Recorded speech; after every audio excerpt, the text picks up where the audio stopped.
be aware of, and some of the other things we may not be aware of. So, really, the topics I want to touch on are Adam Wainwright, staff changes, Nolan Arenado, and then a little bit of what 2020 looks like for us. So, starting with Adam Wainwright, obviously we're super excited that he's coming back.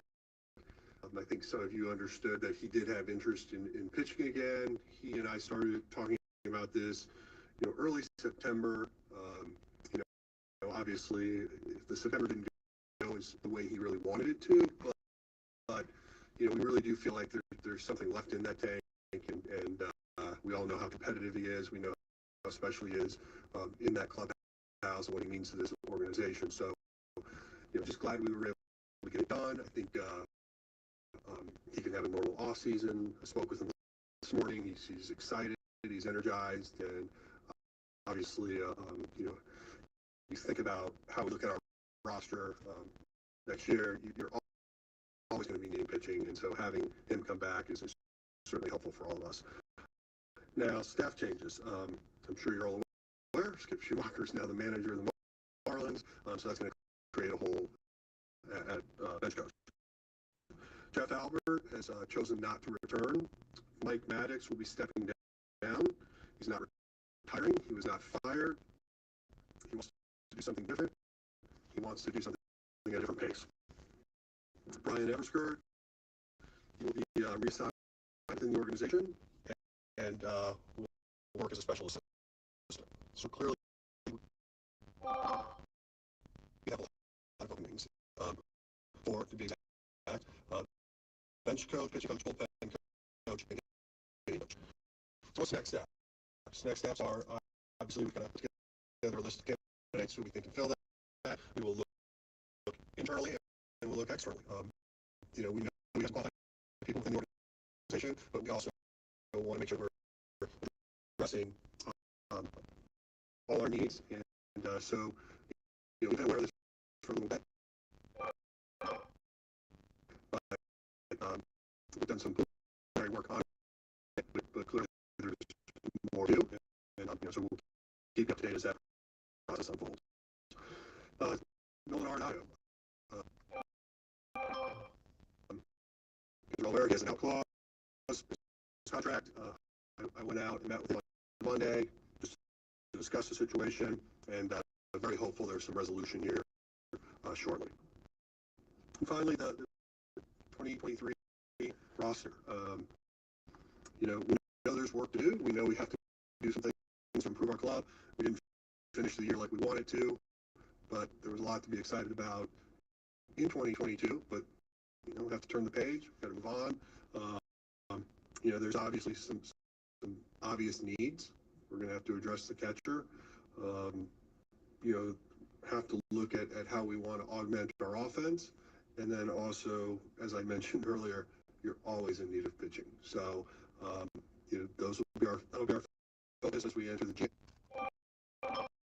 meetings and work our way up to winter meetings. So, at this time, we have to take a few questions.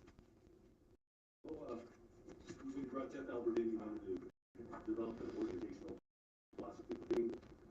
Will the foundation of that philosophy be in place if you want to change things? For the foundation of the philosophy? I think Jeff accomplished exactly what we were hoping him to do. He modernized our hitting program, our strategy. I think he made a huge contribution. So I think from that standpoint, it was a success. I think when you look at what was happening up here at the league level, I think people were tough on him. It wasn't an easy job.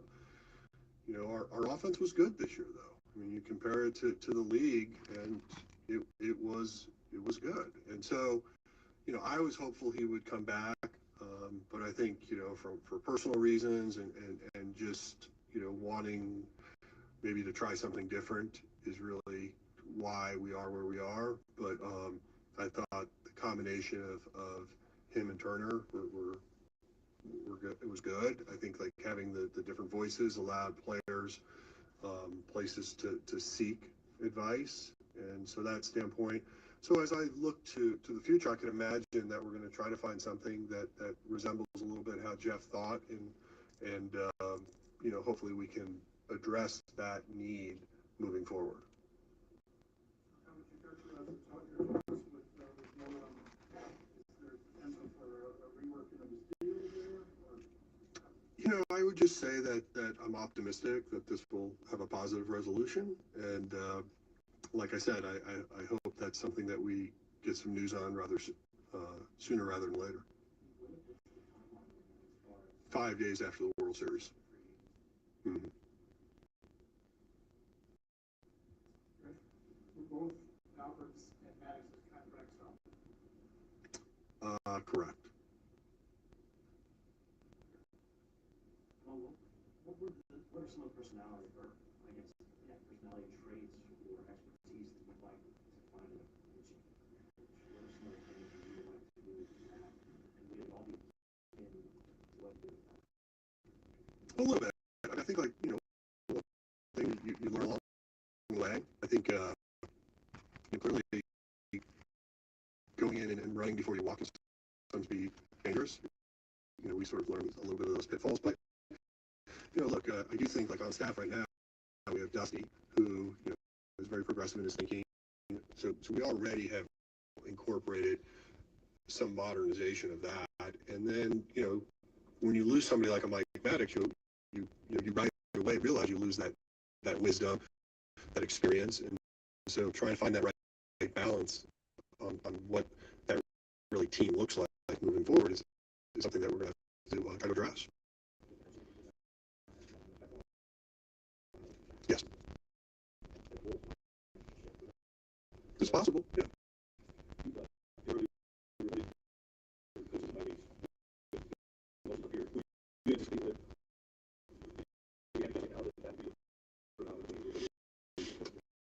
I don't know. Historically, that is something that we have tried to do, but I think in fairness to this process, we have to explore both inside and outside. I don't think I anticipated that we would have these 4 openings as we sit here today. So we have to zigzag and adjust. But speaking with Ollie this morning, even though we're losing some key people and people helped us be very successful, you really have to approach it as an opportunity. You hope in the end allows you to be stronger and more prepared for the future.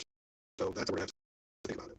Once again, you're hearing Cardinals President of Operations John Mozeliak speak to the media via KMOV stream. If you missed it, he said that Jeff Albert, Mike Maddox, and Brian Everard will not be returning this upcoming season with the club. I don't think I characterize it as, because we haven't been in the World Series in a while, that we're going to rethink our strategy.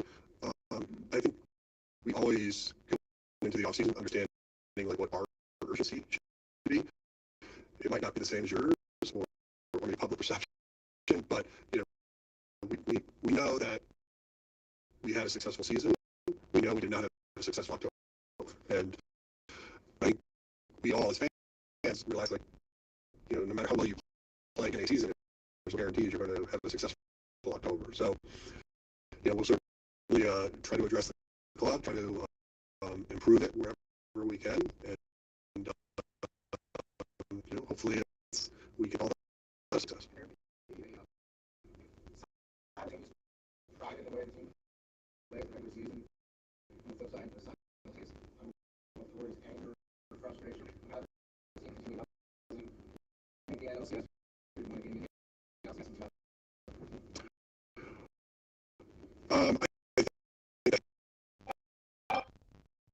narrative, it's not mine. Mine is the win baseball teams. We got to play in October. Well, I can say that, and we'll continue to try to put together a roster that's there, and we hopefully have more success in the future.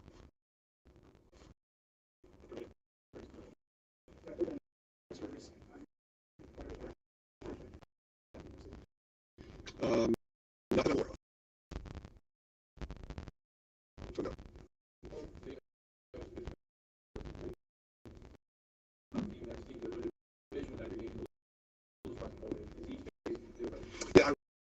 would say both have their own. I think in Matt Dobbs' case, he's done it for so long. He's just really looking for a change of pace. And in Jeff's case, I think there was some level of frustration and you know, feeling like took a lot of blame when things were going well. And for him, I think he's just open to change.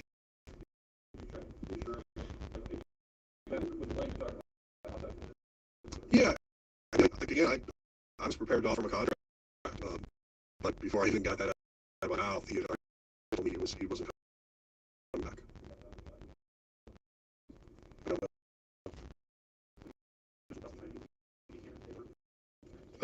Oh, certainly the candidate. Yeah.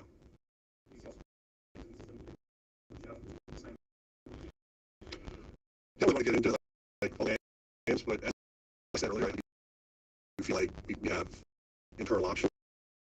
We also want to say what the outside world was.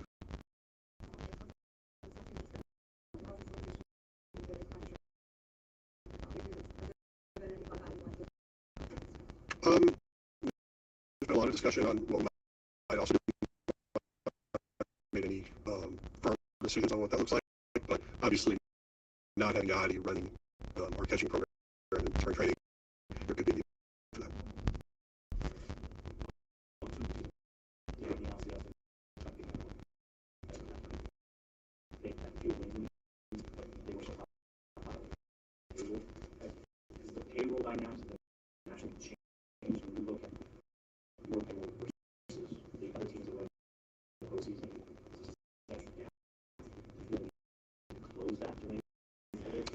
The good news is we anticipate our payroll going up next year. I mean, I know it will. Obviously, we had a lot of success at this year, so I thank our fans for that.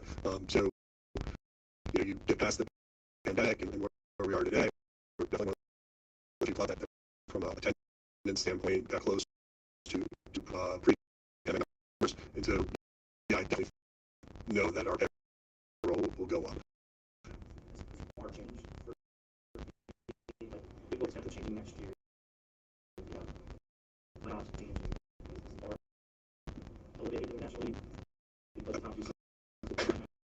I think look, it's long season. You have to build a roster to do that. I think asking these sort of almost to me like trivial questions on something like make us rethink our strategy or how we go about it.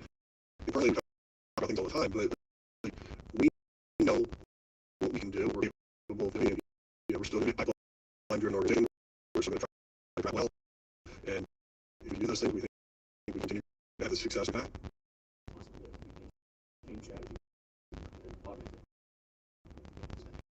I've already said our payroll's going up. I don't know how else to answer that.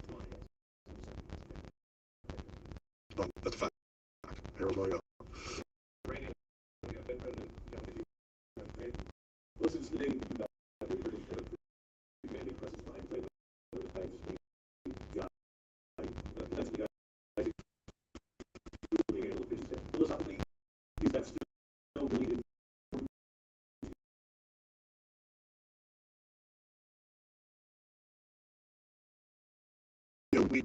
We take up time. Like, even when we had Yachty, we were understanding the trade-off of offense versus defense. But having an elite defender, Hall of Fame catcher, really for the last 20 years has been something that's special. As we look at what that market might look like, it's going to be very difficult to say, oh, we're replacing Yachty. There is definitely some offensive upside, possibly in that, but we don't want to take a huge step backwards defensively because we've built our club around defense.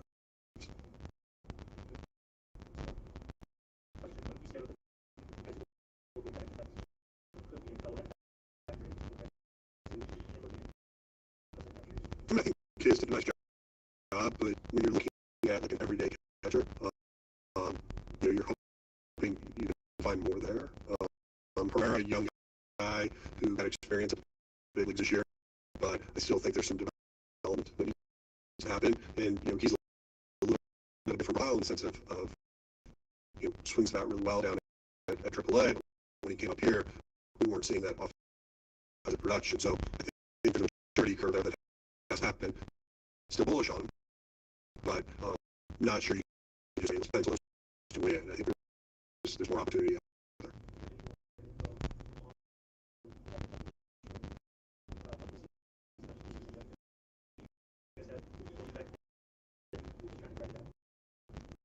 Not really. Obviously, I think he would tell you that was a frustrating way to finish. And, I think we debate whether it's payroll, whether how you build a team for October. I think they're pretty obvious.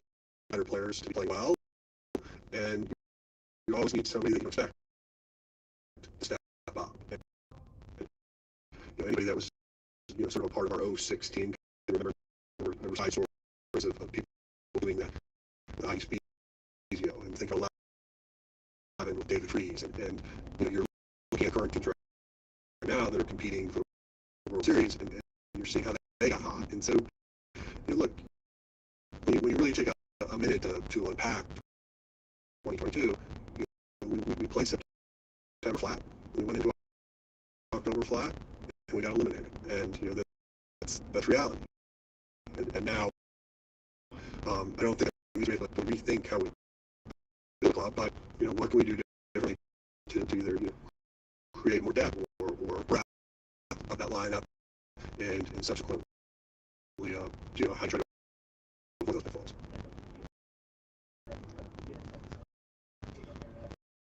No, nothing.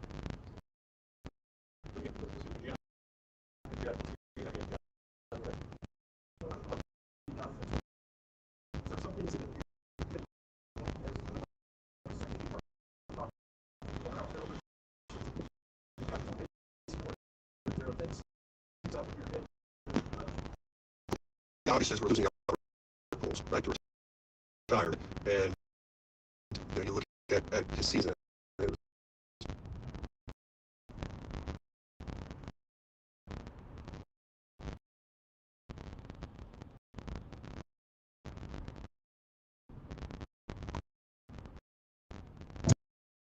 This on business.